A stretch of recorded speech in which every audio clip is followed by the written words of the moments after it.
This is Hannibal here from the Hannibal TV on YouTube with a daily wrestling news update. Some very interesting news today.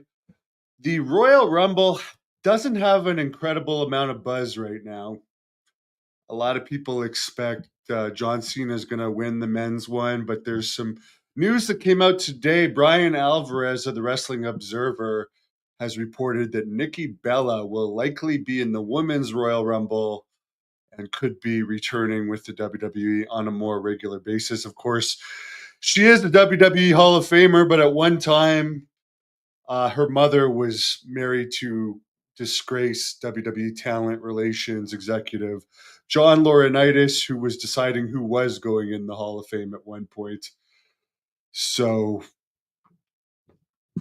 that's why the Bellas got in before Sid and Demolition and a lot of other more worthy people. I'm not saying the Bellas wouldn't have deserved it eventually, but they got in pretty early. Other places are reporting that Mick Foley, Ric Flair, and Hacksaw Jim Duggan might make appearances in the men's Royal Rumble, which that is actually, to me, I mean, Ric Flair is a highly controversial person, but he's still one of my favorite wrestlers. And he had a horrible last match. To see him in the Royal Rumble, that would make me watch the Royal Rumble. Nothing so far has made me want to watch the Royal Rumble, but hearing that Ric Flair might be in it would make me want to watch. So I hope that actually happens. By the way, Ric Flair is going to be wrestling, or not wrestling, but appearing at the One and Done show I'm going to be on in Philadelphia, May the 3rd at ECW Arena. And of course, Hacksaw Jim Duggan's also rumored to be part of the Royal Rumble. I've interviewed him. I know him well. He's one of the nice guys in wrestling, as well as Mick Foley, who had I mean, I don't know when exactly his last match was. I know he had a really bad match against Ric Flair in TNA, but he may have done a few matches after that have got less publicity. I really don't know, but it would be a more fitting farewell to Mick Foley as a wrestler to do a Royal Rumble appearance, I think, than have that awful match that they had in TNA together. I think Mick Foley, remember when he had his retirement match and they made a big deal out of it and then he wrestled the next month? It was one of the shortest retirements in all of pro wrestling history, which is not known at all for legitimate retirements. But I'd like to see those three. I'm not hating on Foley. I liked him in WCW as Cactus Jack the best.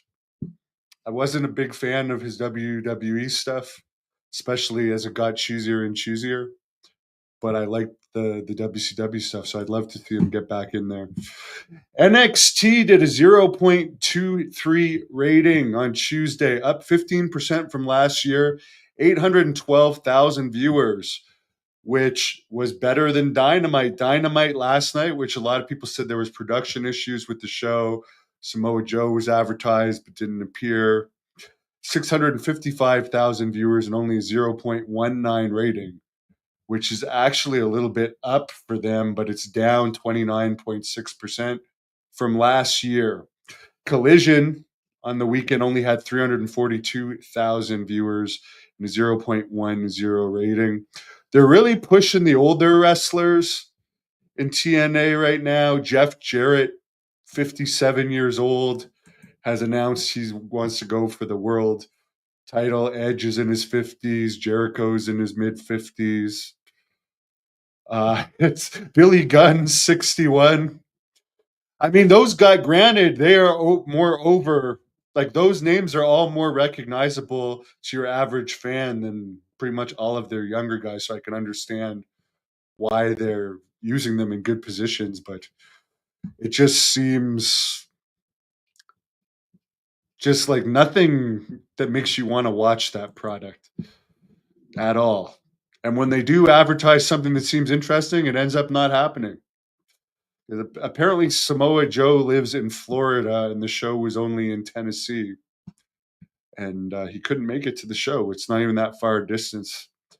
Apparently, both Jesse Ventura and Hulk Hogan are confirmed to be on Saturday night's main event this weekend, so that will be very interesting.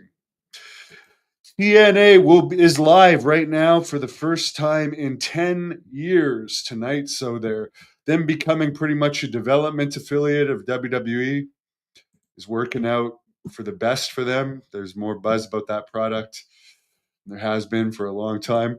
Sean does not want to see any more Hall of Famers in the Royal Rumble. Well, you know what? You're entitled to your opinion.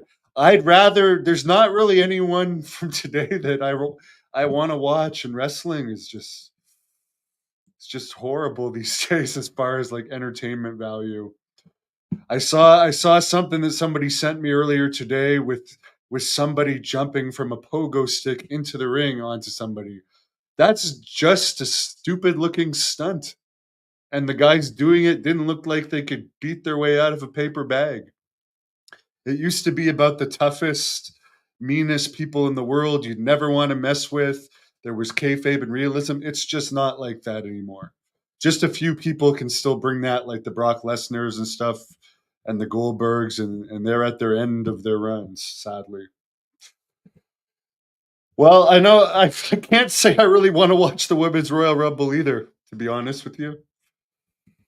I wish I'd rather watch Hulk Hogan give another beer speech as I didn't I hope that if they when they use him in San Antonio, honestly, that it's not going to be on Netflix, no. But I hope that when they use him in San Antonio, he does something more than just plug beer and Netflix, because I think it may have helped stop the booing if they gave him something to talk about other than just plugging the beer, or did some sort of angle with him.